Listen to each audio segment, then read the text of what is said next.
पूज्याय राघवेन्द्राय सत्यधर्मरथाय च भजतां कल्पवृक्षाय नमतां कामधेनुवे कृष्णाय वासुदेवाय देवकी नंदनाय च நந்தகோபகுமாராய கோவிந்தாய நமோ நமஹ.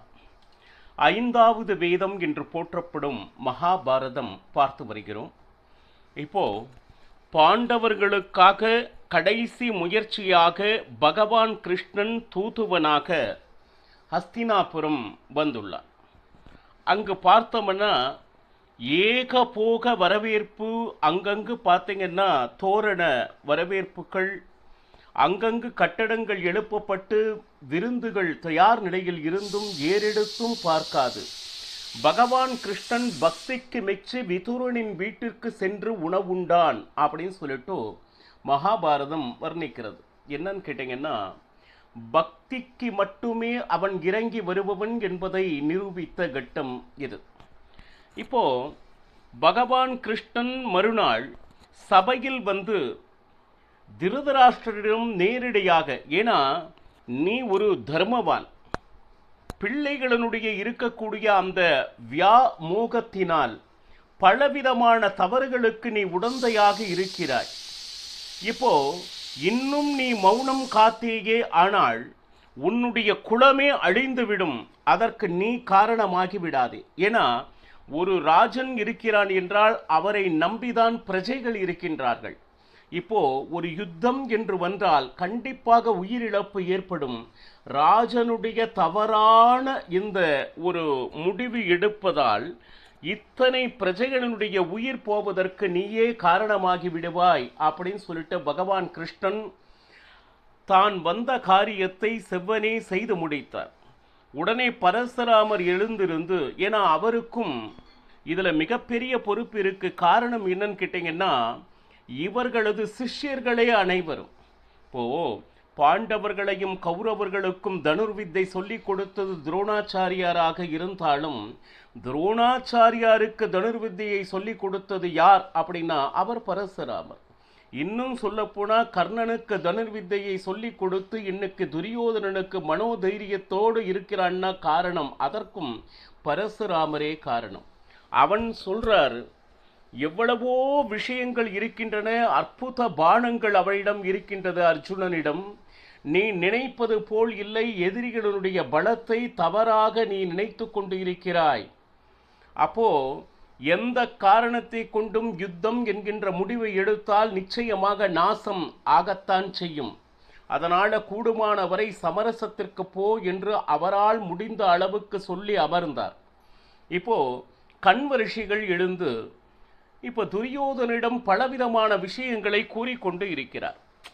அந்த கண்வ ரிஷி என்ன செய்கிறார் அப்படின்னு கேட்டிங்கன்னா, ஒரு சிறிய ஒரு கதையை சொல்லி இவனுக்கு புரிய வைக்கலாம் அப்படின்னு சொல்லிட்டு, இந்திரனுடைய சாரதியாக இருந்தவன் மாதலி, அவளுடைய மகள் குணகேசி, அதிரூப சுந்தரி மகாலட்சுமி போல அற்புதமான அழகு, அது மட்டுமல்ல குணத்தை உடையவள் குணகேசி.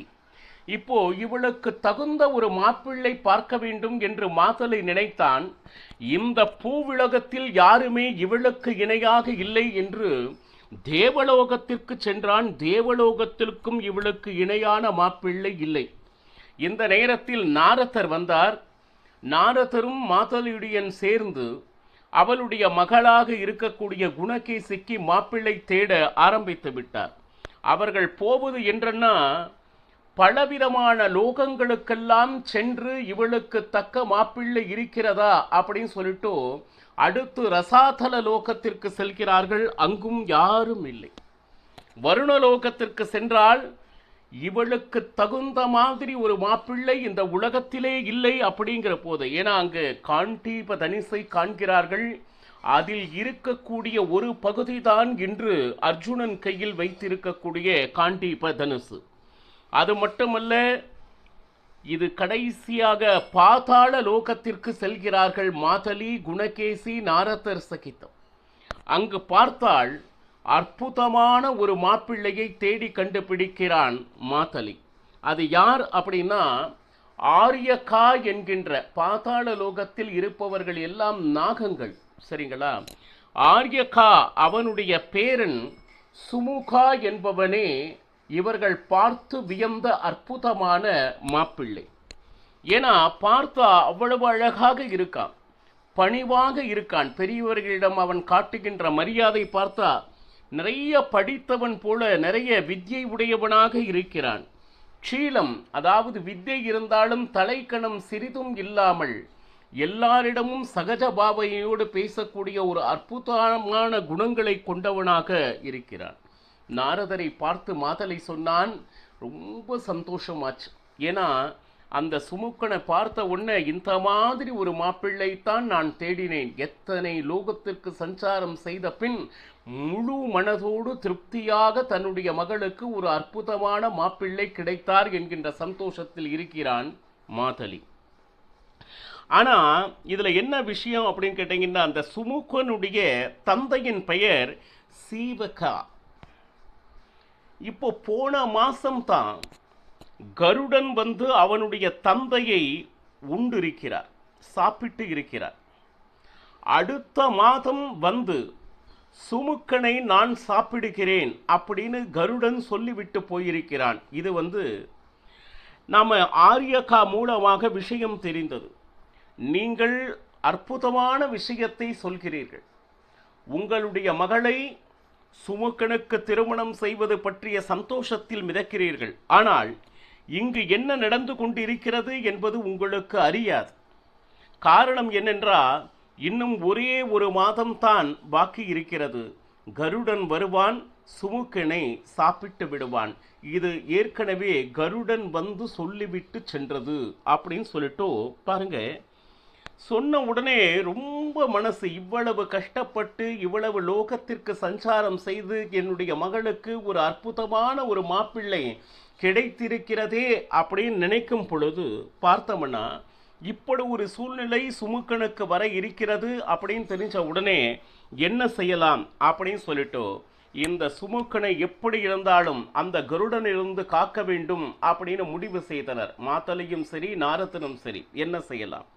அப்போ இந்திர லோகத்திற்கு கொண்டு செல்லலாம். சரி, கொண்டு சென்று அங்கு இருக்கக்கூடிய அமிர்தத்தை இந்த சுமுக்கனுக்கு கொடுத்து விட்டால் நிச்சயமாக கருடனால் இவனை கொல்ல முடியாது என்று மனதில் திட்டமிட்டு இந்திரலோகத்திற்கே கொண்டு சென்றனர். யாரு?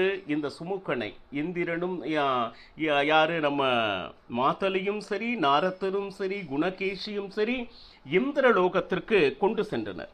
பாருங்க, இப்போ இதுல என்னன்னு கேட்டீங்கன்னா, இந்திரன் கிட்ட இந்த விஷயம் சொன்ன உடனே, கருடனை நான் பகைத்து கொள்ள தயாராக இல்லை. நான் அமிர்தம் கொடுப்பது ஒரு சிறிய பெரிய விஷயமே இல்லை. ஆனால் கருடனின் கண்டிப்பாக பகை எனக்கு ஏற்பட்டுவிடும் என்று இந்திரன் மிக தயங்கினான். அப்ப இந்த நேரத்தில் நீ கவலைப்படாதே, உபேந்திரன் இருக்கிறான், சாக்ஷாத் பகவான் விஷ்ணு. அப்போ நீ வேணா அமிர்தத்தை கொடுப்பா அப்படின்னு சொல்லிட்டு உபேந்திரனிடம் திருப்பி விட்டான் இந்திரன். அப்போ இந்த விஷயத்தை உபேந்திரன் மூலமாக சுமுக்கனுக்கு கொடுத்து தீர்க்க ஆயுளை கொடுக்க வேண்டும் என்று பிரார்த்தித்த. பாருங்க, இதுல இந்த விஷயம் கருடனுக்கு தெரிந்தது. உபேந்திரன் மூலமாக தீர்க்க ஆயுள் சுமுக்கனுக்கு கொடுக்கப்பட்ட விஷயம் கருடனுக்கு தெரிஞ்ச உடனே நேர வந்து இந்திரனிடம் ஆக்ஷேபம் தெரிவித்தான் கருடன். இந்திரா, என்ன காரியம் செய்துகிறாய்? கொஞ்சமாச்சு நினைச்சு பார்த்தையா? ஏன் கேட்டீங்கன்னா, சுமுக்கன் என்னுடைய ஆகாரம். இன்னும் சொல்ல போனா ஒரு மாதத்திற்கு முன்பே அவனுக்கு சொல்லிவிட்டு சென்றிருக்கிறேன், அடுத்த மாதம் நான் வந்து உன்னை சாப்பிட போகிறேன். ஏன்னா அதற்குள் அவன் மனதை தயார் செய்து கொள்ள வேண்டும் என்று முன்கூட்டியே அவனிடம் சொல்லி சென்றிருக்கிறேன். என்னுடைய வார்த்தையை மீறி உன்னுடைய லோகத்தில் வந்து அவனுக்கு அமிர்தத்தை கொடுக்க செய்திருக்கிறாயே அப்படின்னு சொல்லிட்டு இந்திரனை மிகவும் கடிந்து கொண்டான் கருடன். பாருங்க, அது அவனுடைய என்னுடைய ஆகாரம் என்றது இது தேவருடைய விதி. இதுல என்னன்னு கேட்டீங்கன்னா, இவனை சாப்பிட்டால்தான் எனக்கு பலம் வரும். அந்த பலம் வரும் பொழுதுதான் என்னுடைய குடும்பத்தை நான் காக்க முடியும். கருடன் தன்னுடைய ஆகாரத்திற்காக பேச ஆரம்பித்தான். பாருங்க, இதுல என்னன்னு கேட்டீங்கன்னா, இதையே வெறுமனே போன உடனே அந்த பாம்பை அப்படி கூட நான் செய்யலை. 1 மாதம் கழித்து நான் உன்னை உண்ணப் போகிறேன் அப்படின்னு சொல்லிட்டு, அதற்குள் அவன் தயாராக இருக்க வேண்டும் அப்படின்னு சொல்லிட்டு, முன்கூட்டியே அவன்கிட்ட சொன்னது தெரிந்தும் நீ இந்த மாதிரி செய்தது மிகவும் தவறு அப்படின்னு சொல்லிட்டு, உடனே இந்திரன் ஸ்ட்ரைட்டா சொன்னான், என்கிட்ட என்ன பேசியும் பிரயோஜனம் இல்லை கருடா, என்னை ஆட்சேபணம் செய்து கொண்டு இருக்காதே. தோ பக்கத்தில் இருக்கிறானே, இதை செய்தது யார் தெரியுமா? விஷ்ணு. உபேந்திரன் என்ன, அவன் என்ன பெரிய ஆளா? இந்த உலகத்தை அவன்தான் சுமந்து கொண்டிருக்கிறான் அப்படின்னு அவனுக்கு என்ன மமதையா? அவனையே சுமப்பவன் நான். பாருங்க, அகிலாண்ட கோட்டி பிரம்மாண்ட நாயகன் பகவான், அவனை சுமக்கக்கூடிய பாக்கியம் இறைவனால் கருடனுக்கு கொடுக்கப்பட்டது என்பதை மறந்து தேவர்களுக்கும் சில நேரம் அசுர ஆவேசம் ஏற்பட்டு விடுகிறது. பாருங்க, பாகவதத்தில் இந்திரனுக்கு இந்த மாதிரி அசுர ஆவேசம் ஏற்பட்டு அனைவரும் எனக்கே படையல் வைக்க வேண்டும் என்று எண்ணினான் இந்திரன்.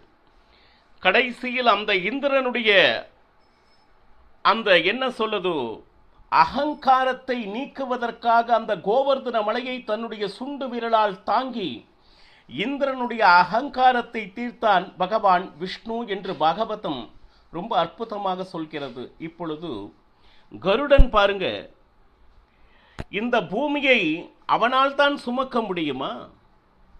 இதனால் அவனுக்கு மிகப்பெரிய அகங்காரம். பூமியை மட்டும்தான் விஷ்ணு சுமக்கிறான். அந்த பூமியை சுமக்கின்ற அந்த விஷ்ணுவையும் நாம் சுமப்பதனால் பூமியையும் விஷ்ணுவையும் ஒரு சேர சுமப்பவன் நானே. கொஞ்சம் நினைச்சு பாருங்க, யார் நிஜ பலசாலி என்று. பூமியை மட்டும் சுமப்பவரா? பூமியையும் சுமந்து அந்த பூமியை சுமப்பவரையும் சுமப்பவன் மிகப்பெரிய பலசாலியா அப்படின்னு சொல்லிட்டு பாருங்க, நான் எவ்வளவு பெரிய அசுரர்களை எல்லாம் அழித்திருக்கிறேன் தெரியுமா? ஸ்ருதஸ்ரீ, ஸ்ருதசேனா, விவஸ்வான், ரோச்சனா, காலகா, இவ்வளவு பெரிய தைத்தியர்கள் என்னுடன் போருக்கு வந்த பொழுது நொடி பொழுதில் அவர்களை சம்ஹாரம் செய்தவன் உன்னுடைய விஷ்ணு மட்டும்தான். அசுரர்களை அழித்தவர்களா? அசுரர்களை அழிப்பதிலும் நான் மிகப்பெரிய பங்கு வகித்திருக்கிறேன். கஷ்யப்பருடைய பையன் இந்திரன். நான் மட்டும் என்ன, நானும் கஷ்யப்பருடைய பையன் தான். வினத்தையனுடைய மகன் நான். அங்க பார்த்தோம்னா தன்னுடைய தந்தை யார், தன்னுடைய தாய் யார் அப்படின்னு சொல்லிட்டு தன்னுடைய பெருமைகளை அதிகமாக பேசி பகவான் விஷ்ணுவை விட நான் எந்த விதத்தில் நான் குறைந்தேன் அப்படிங்கிற அந்த அகங்கார பேச்சுக்கள் பகவான் கருடன் பேச ஆரம்பித்தார். இதுல பாருங்க, நான் வெறுமனே விஷ்ணுவனுடைய வாகனம் என்று நினைத்தாயா? விஷ்ணுவுக்கு எவ்வளவு பலம் இருக்கோ அதற்கு தகுந்த சரியான பலம் என்னிடமும் உண்டு.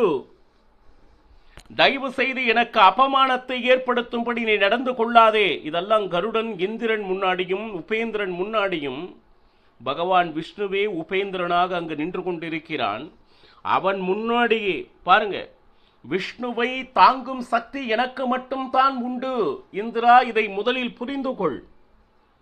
இதுல என்னன்னு கேட்டீங்கன்னா, எனக்கு போஜனம் என்று என்ன விதிக்கப்பட்டிருக்கிறதோ அந்த போஜனத்தின் மேல நீ தப்பு செய்வது கொஞ்சம் கூட நல்லா இல்லை.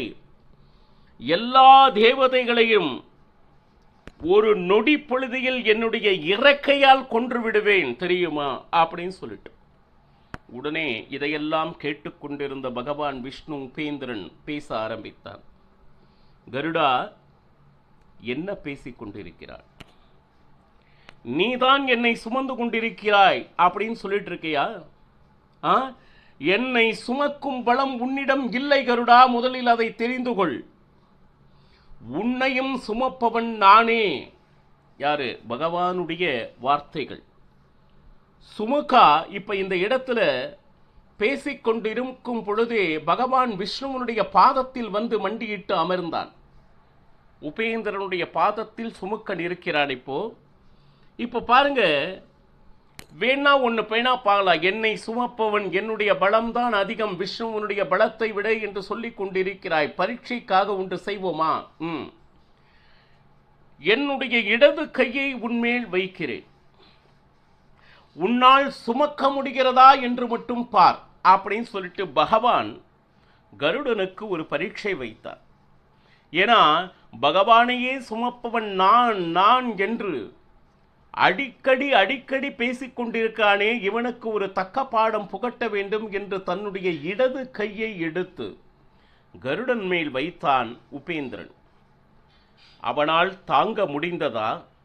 இதனால் நமக்கு என்ன ஒரு நீதி கிடைக்கிறது என்பதனை நாளையும் பருகலாம். சர்வம் ஸ்ரீ கிருஷ்ணார்ப்பணமஸ்து. ஹரே ஸ்ரீனிவாசா.